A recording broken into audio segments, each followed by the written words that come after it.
This is the story of 3 Chicagoans, all raised as Christians, all who've decided to ultimately reject that religion. Internet is down. Nadira Rodriguez Muhammad grew up Catholic, but found herself constantly questioning the long-held beliefs of her family. I always felt that something was missing for me. Ian Bushner is a law student at the University of Chicago. I felt like that there wasn't a God. Whitney Nichols is a new Loyola grad who grew up in suburban Streamwood. I guess what I was really looking for was what felt most natural and most logical to me.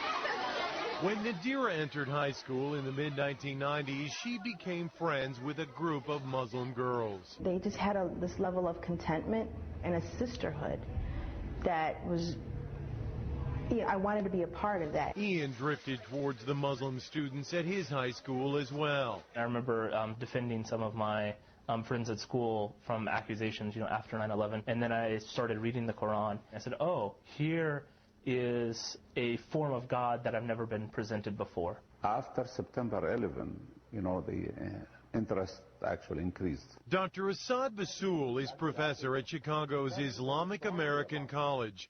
He says the tragedy 6 years ago initially prompted angry questions. But eventually, many of the curious found answers to their own spiritual questions through Islam and converted. Sometimes, negative things bring positive things. In fact, according to a first-ever random sampling of American Muslims by the Pew Research Center, 21% of the nation's 2.4 million Muslims are converts to the faith.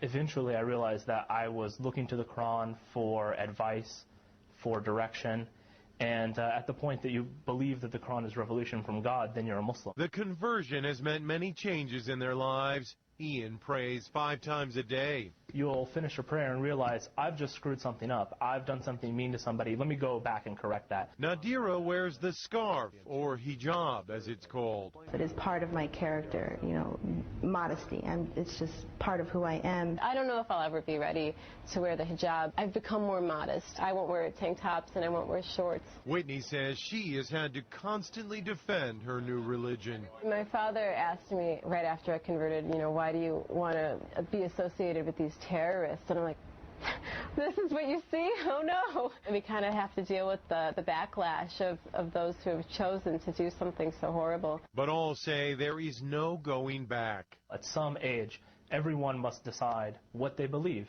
and live their life accordingly. I'm Mexican, I'm a female, and I chose this for myself. If you have a personal, relationship with God, whatever that may be, however that may be, then you're in a good place. Mark Sexenmeyer, Fox News, Chicago.